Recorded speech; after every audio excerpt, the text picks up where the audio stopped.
অভিনব ভাবনায় দামোদর পাড়া অনাথ আশ্রমের দুর্গোৎসব।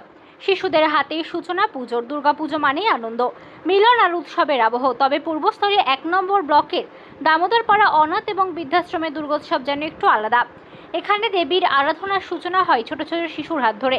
মহাষষ্ঠীর সকালে আশ্রম প্রাঙ্গণে আবাসিক শিশুরা দেবীর দুর্গা, লক্ষ্মী, সরস্বতী, কার্তিক এবং গণেশের মানব রূপে অবতীর্ণ হলেন। তাদের পূজা অর্চনার মাধ্যমে তাদের হাত ধরেই শুরু হয় দুর্গোৎসবের শুভ যাত্রা। প্রতিবারই মানব দুর্গাপুজোর বা দশমীর দিনে অনুষ্ঠিত হলো, এই বছর তার ষষ্ঠীর দিন অনুষ্ঠিত হলো। উপস্থিত সকলের চোখে মুখে ফুটে ওঠে আবেগ এবং আনন্দের রেশ। এই পুজোর সঙ্গে জড়িত আছে এক বিশেষ ইতিহাসও। এলাকার বিধায়ক তথা রাজ্যের মন্ত্রী গত 25 বছর আগে নিজের উদ্যোগেই আশ্রমে পুজোর সূচনা করেছিলেন। পুজোর দিনগুলি শিশুদের সঙ্গে কাটান সময় এবং ভাগ করে নেন আনন্দের মুহূর্ত। সেদিন অনাথ আশ্রমের বাচ্চাদের সাথে বাংলা টেলিভিশনের অভিনেত্রী তথা কামারহাটি পৌরসভার কাউন্সিলর শ্রীতমা ভট্টাচার্য অনাথ আশ্রম এবং বাচ্চাদের সাথে আনন্দ ভাগ করে নেয়। এদিন তাদের দেখা যায় বসে গান পরিবেশন করতেও দেখা যায়।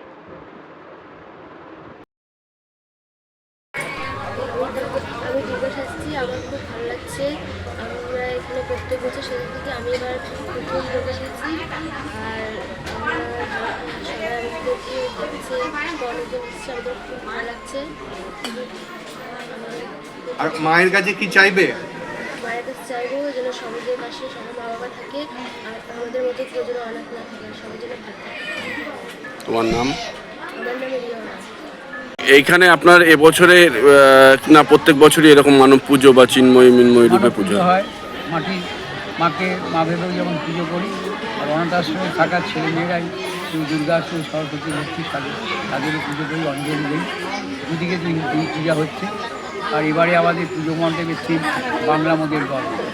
আপনি দেখুন, এটা বাঙালি। ওদিকে পুজো মণ্ডপের স্বামী বিবেকানন্দ, প্রেম করে যেই জল সেই জল শ্রীকৃষ্ণ। মা সারদামণি আছে, সিস্টার নিবেদিতা, সেই সঙ্গে মাদার টেরিজা। কত বছরের এই পুজো? এই পুজো মূলত 25 বছরের পর। আমি বিদ্যানগরে হতো, তখন আমি ওইখান থেকে বৃদ্ধাশ্রমে, অনাথ আশ্রমের স্বপ্ন দেখতাম। যখন এখানে অনাথ আশ্রমটা সেট হলে এই টিনের বাড়িটা দিয়ে শুরু করেছিলাম, তখন থেকে আমরা পুজোটা শুরু করি। ওটা ধরলে 25 বছর। এখানে আমরা বস্ত্র বিতরণ করি, ষষ্ঠী থেকে দশমী পেট ভরে খাওয়া দাওয়া যা পাই জোগাড় এখানে। তাহলে মানে পুজোর আনন্দ থেকে যাতে এরা বঞ্চিত না, সেই কারণের জন্য এই মনোভাব নিয়ে তৈরি করে আসছি। প্রায় এবছর 2000 সালে শুরু করেছি, আর সেটা 25 বছর। এই পুজোর নেমন্তন্নের ইতিহাস কি? নেমন্তন্ন হচ্ছে পুজো অনাথ আশ্রম, যে রে এই ছদিকায় এদিকে আয়, এদের তো কেউ নেমন্তন্ন করে না, এরা নেমন্তন্ন করে। ঠিক আছে, এখন ইদানিং এই এলাকায় বিয়ে বাড়ি অন্নপ্রাশন এদেরকে বলে। এবার যা নেমন্তন্ন করেছিস তো সবাই? হ্যাঁ, কি বল? গেছিস বাড়ি বাড়ি? কোন কোন পাড়ায় গেছিস বল? শাহপুর, চণ্ডীপুর, দামোদর পাড়া, বিহারি পাড়া, পানপাড়া গেছিস, বিহারি পাড়া, সব পাড়ায় ঘুরেছিস তো? মুড়াপাড়া গেছিস? মুড়াপাড়া গেছিলি? আবাসিক আর এই অনাথরা মিলেই পুজোটা করে নাকি? সহযোগিতা করে। আর এই 4টে দিন আপনার কি এখানেই সমস্ত সময় কাটানো নাকি? আমি এরই ভাগে ভাগে যেখানে উদ্বোধন করার মতো যাই। এই মরণ খুঁজছো কেন এখন? ঠিক টানে এখানে কলকাতা ছেড়ে? প্রথমত তো মাটির টানে, কারণ আমি গ্রাম বড্ড পছন্দ করি ছোটোবেলা থেকে। এবং কলকাতা শহরে পুজোর আমরা ছোটোবেলা থেকে পেয়েছি, পুজো মানেই পুজোর একটা গন্ধ হয়।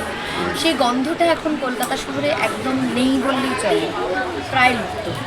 তো সেই মাটির সোনা গন্ধ, যেটা গ্রাম অঞ্চল বারবার মনে করিয়ে দেয়, কাশফুল।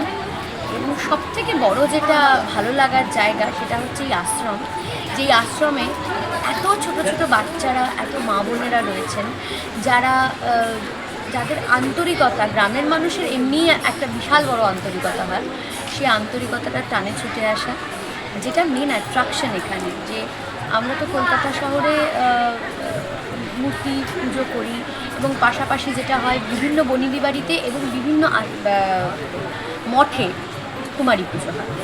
তো এখানে যেটা হয়, এখানে কিন্তু কুমারী হিসেবে পুজো করা হয়। এখানে যেটা হয়, এই আশ্রমের যারা বাচ্চারা রয়েছেন তাদের মধ্যে থেকে কেউ দুর্গা, কেউ সরস্বতী, কেউ লক্ষ্মী, কেউ কার্তিক, কেউ গণেশ এবং কেউ অসুর হয়। মানে মূর্তির পাশাপাশি কিন্তু তাদেরকেও সমানভাবে পুজো করা হয়, তারা পূজিত হন। এবং এই অভিনব ভাবনা চিন্তা আমাদের মাননীয় মন্ত্রী স্বপন দেবনাথের, এবং তার এই ভাবনা চিন্তা, তার এই বিরাট বড় পরিকল্পনা সত্যি সাধুবাদ দেওয়া। এবারে আমি প্রতি 2-3 বছর হলো আমি ওষুধ আসছি। আমার খুবই ভালো লাগে। আমরা কোথাও পুজো দেখতে যাই না, আবার এখন আমাদের এখানে পুজো হয়। আমরা এখানে আমাদেরও প্রতিমা হিসেবে আমাদের পুজো করা হয়। আমাদের এটা খুব ভালো লাগে, সবাই আসে আমাদের দেখে, এটা আমার খুব ভালো লাগে। কি নাম তোমার? আমার নাম সুমি মান্ডি।